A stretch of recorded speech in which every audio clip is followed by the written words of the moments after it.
is another day in Egypt, and I was looking for a place to have breakfast, but I couldn't find a single one. So I just grabbed a few things on the supermarket, and then I'm going home to make my own breakfast. But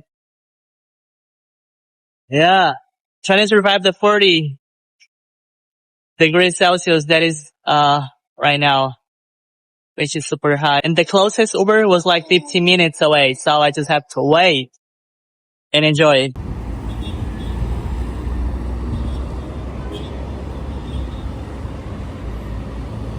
The Uber that I got to get, like, after a long time waiting and searching for one, he texted me, he was like, I'm in the world, sorry. And he was not moving towards me, so after 5 minutes, I just decided to cancel and request a new one, to find a new one. Yeah, it's going great. And I don't know if you had noticed, but here in Egypt, it's filled with cats. Everywhere you go, you're gonna find a kitty, right? What are you looking for, sir? What are you looking for? And I just figured I just sit down and wait because it's gonna be a long wait. That's not really much you can do. You just have to wait. Thank you. Have a good day. Bye-bye. Tips here? What do you mean? Tips? Yeah, it's on the app. Using my car.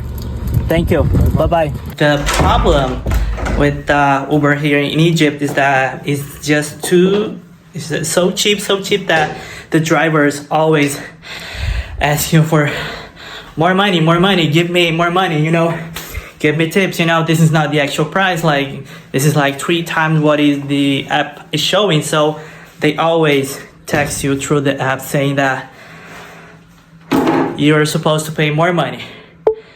And my driver insisted to me to pay him in cash, not through the app, using my card.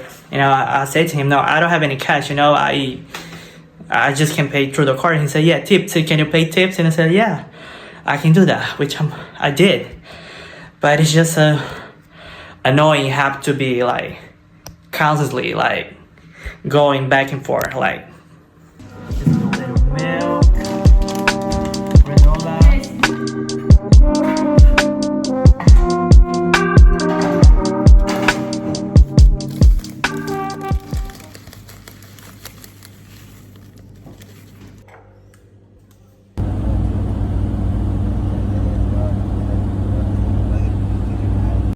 Did you know the Egyptian Museum in Cairo was opened in 1902 and it has more than 120,000 artifacts spanning from prehistoric times to the Greek-Roman era? This museum is a treasure trove. Highlights include the iconic treasures of King Tutankhamun, including his dazzling golden mask and intricate sarcophagi. Also, the museum houses a replica of the famous Rosetta Stone, crucial in deciphering ancient Egyptian hieroglyphs. And also, the original resides in the British Museum, as we know, but this replica is a must-see.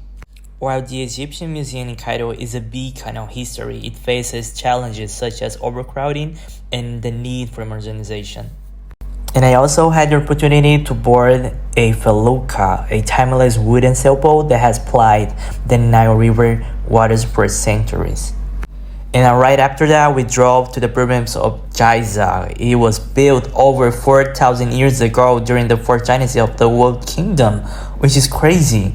At the heart of this majestic complex in the Great Pyramid, it was originally constructed as a tomb for the pharaoh Khufu, which is like the largest of the 3 pyramids, and it was one of the tallest man-made structures in the world, standing at over 450 feet tall. Visiting the Pyramids of Giza was a bucket list experience for me for a long time, and I hope that I could finally do it.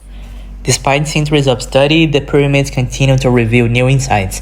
There is about their construction techniques, alignment with celestial bodies, and the significance for their intricate internal passages and chambers, continuing to mind blow everyone that has a chance to go there.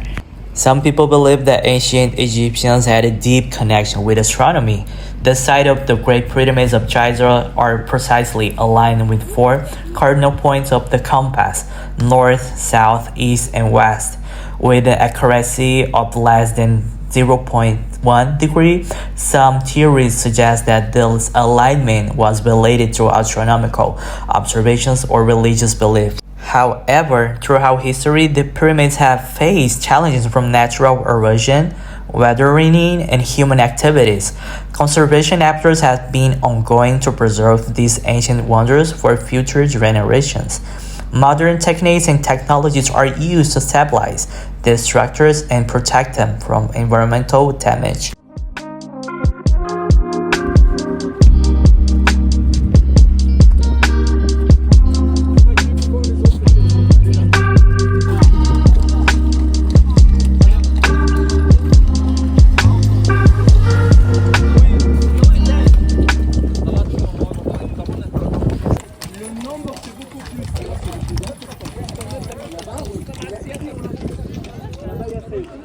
Donc s'il vous plaît, comme déjà vu là, derrière la pyramide, ça c'est la ville de la pyramide.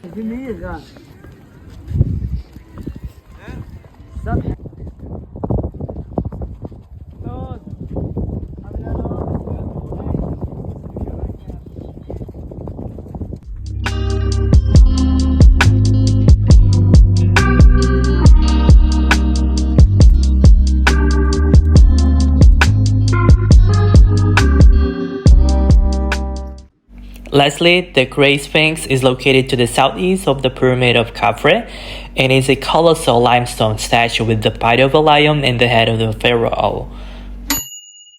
I feel like that at this point right now I had like mixed feelings because I don't really know how to process everything that has happened.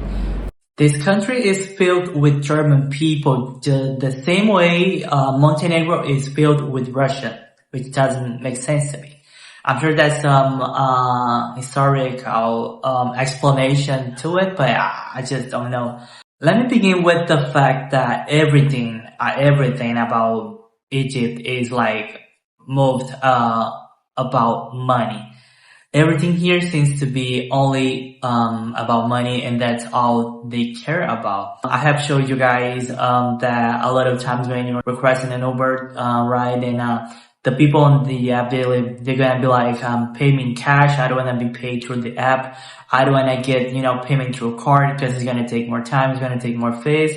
And also I want the double, not only the double, but the triple of, the asking price. So you always end up like talking to the Uber driver like, no, I'm not gonna pay anything else but the price that the app is asking me to. You just end up like canceling the ride and not getting another one, but the next one is gonna do the same. So you will always have to like keep asking until you find someone. Not only that applies, to when asking an Uber, whenever you go, on a tour, to get, to see the pyramids, to see, an island, which is like, they're like crystal clear. So they're like really beautiful. You're always gonna get like asked too much. I just got back from a restaurant that I went to have dinner by myself. That's what I usually do.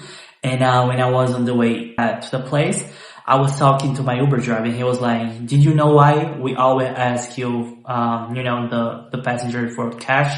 It's because, imagine if someone is from France and they are, have downloaded the Uber app in France, and they have add the payment method as, a credit card from France.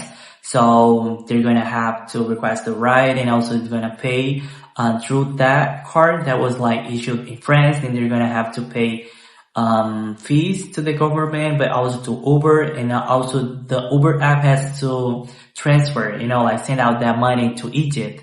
And that money that is coming from France has to pay taxes. Not in taxes, but fees. So that's why we get a lower cut.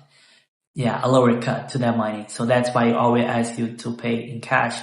And I was like, yeah, that makes sense. And I didn't know that, but I think that happens like to whenever the situation is, right?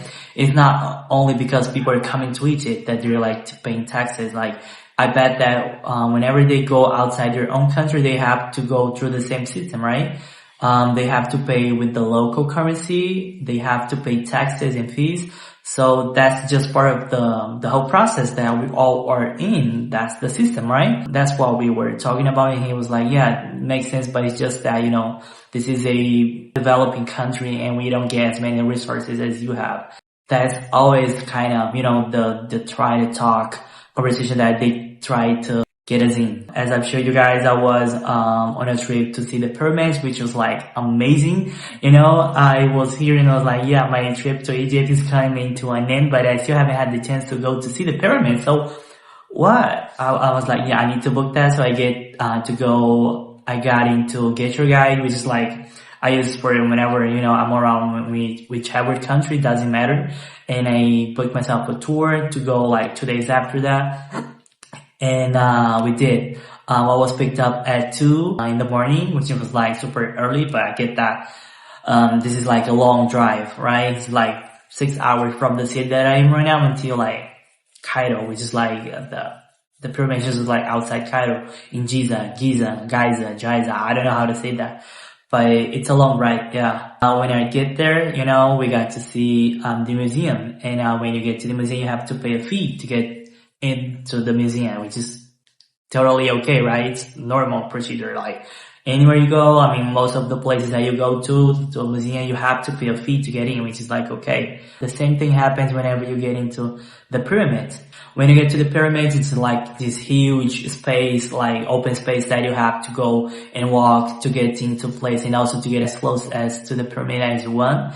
And there are like many alternatives, such as like camel rides and also horse rides, and you have to pay for that, like obviously. But there are like a lot of people that are like constantly harassing you, like, hey, you should come with me, you should get the camel ride, you should come talk to me, I can get you a discount, I can get you a nice price. But at the same time, this guy, let's call him A, is talking to you. The guy called P, let's call him that, is gonna come to you and tell you the same thing. So he's not gonna stop until they both are like talking to you and trying to get you like to pay or hire one of their services.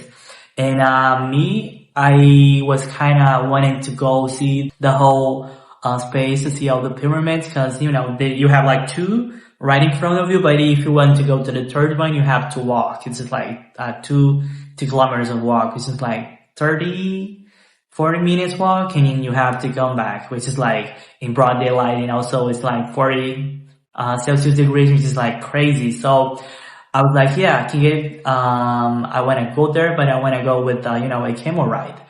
And I started with an asking price for 800 pounds, Egyptian pounds, which is crazy. Eventually, they just go as high because they know that you can go like lower that amount. So you're always going to have a deal with that if you're able like to negotiate with them. So I was able to go for 600 pounds, for the camel ride, to go and to come back, which was like going to be like 45 minutes, I think, in total. And by the time that we got as far as from the first 2 pyramids and close to the third one, the camel driver, he was like, yeah, I can take photos of you. I can take videos. I can do whenever. You just have to, tip me. It was like, yeah, I can do that, right? You're providing me a service, and if I do enjoy the service, I can tip you. And plus, you're being nice, you're not being polite, so why not? I took the photos, amazing pictures. I posted on my Instagram, and all my friends was like, this is really good. I like this. This is really beautiful. Blah blah blah. And by the end of the time that he then handed me back my phone. He was like, yeah, you can tip me now. I was like, yeah, I was waiting, until the end so that I could give you money. But he was like, yeah, pay me now, just give me the money. He was like, gonna give him like 100 Egyptian pounds bill. And he looked at me, he was like, this is no money. This is so little money. Why are you giving me that? And I was like, no, this is literally what I have right now, cause I just paid for the ride. So I'm just tipping you on top of that. So I'm just trying to go like, make a nice situation out of this. And he was like, no, this is so little money. You have no idea. I cannot even buy anything with that. I can exchange that into dollars or euro. And I was like, why would you need euro? This is Egypt, so you have to pay and also buy food, whatever you want to buy, with Egyptian pounds. So it doesn't make sense, right? And he goes like, no, I really need euro or dollar or anything that could, have more value than the local currency. And I was like, okay, but yeah, you still like take the money. He was like, no, this is so little money. You can give me more. You make more money than me. And I was like, no, not this again. Cause whenever you go outside, whenever you have a chance like to negotiate with someone, they always gonna use the same argument, which is, you are rich. You're coming to Egypt to spend money, so do it, spend some money. And that's how everything goes down. Cause I just don't get it. Doesn't make sense to me.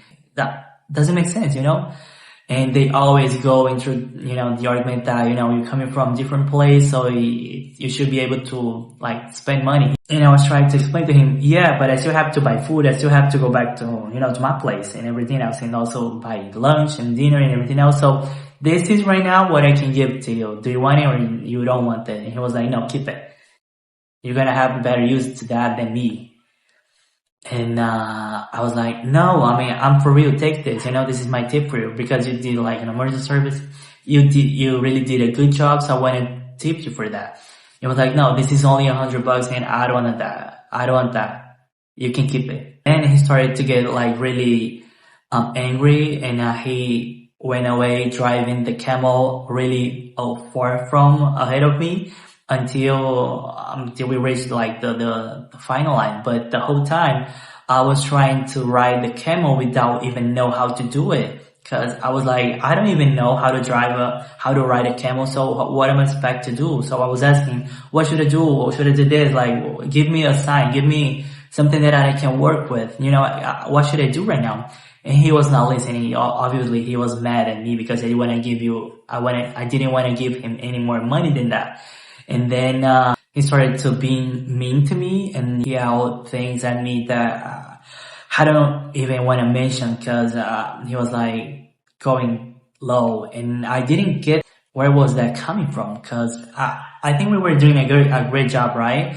He was providing a service that I had previously paid for, but I also was tipping on top of that. So I think everything was going great, but he didn't like the amount of money that I was paying him. And he got so annoyed that he went really ahead of me. He didn't want to talk to me. He was not listening to me. And I was like, hey, can you wait for me? Can you give me a sign? Can you explain to me what should I do to slow down the camel? Because he was starting to get traction.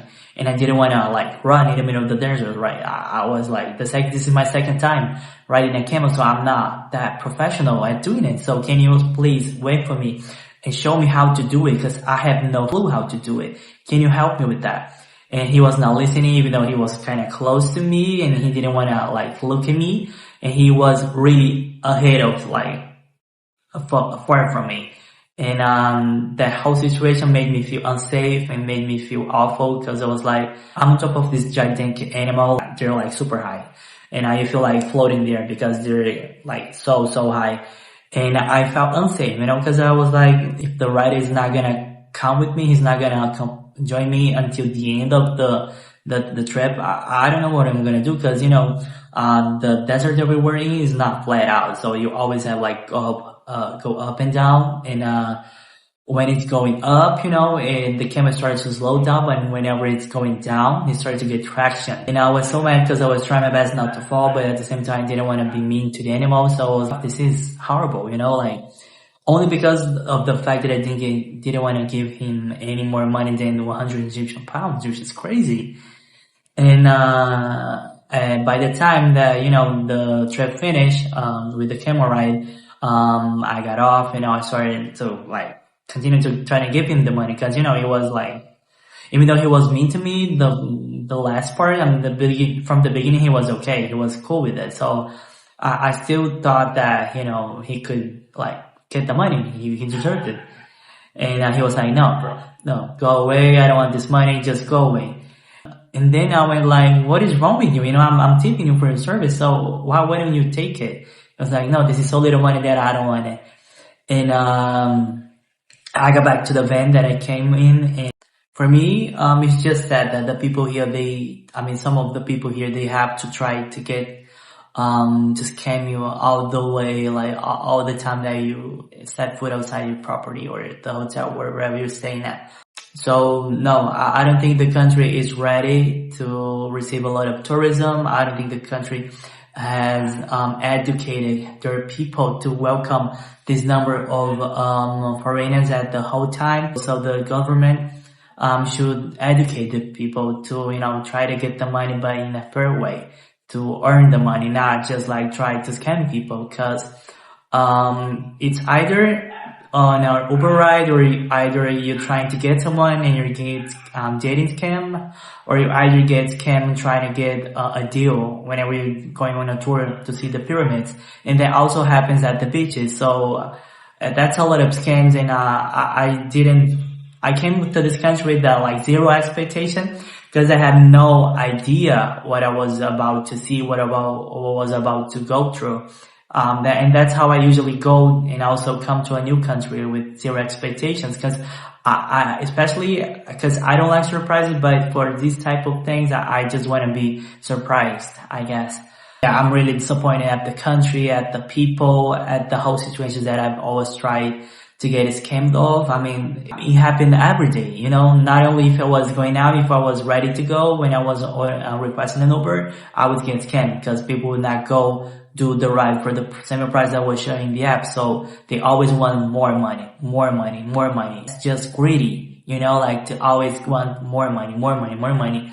And you just lose the appetizer for, like get to know the country, go out, explore, like try the cuisine, try the restaurants, like go to beaches, go to the pyramid ring instead. So you just end up like not wanting to do those things anymore. You end up like not wanting to go on a tour, not wanting to go to the beach, because everywhere you go, you will be scammed, and that's just sad.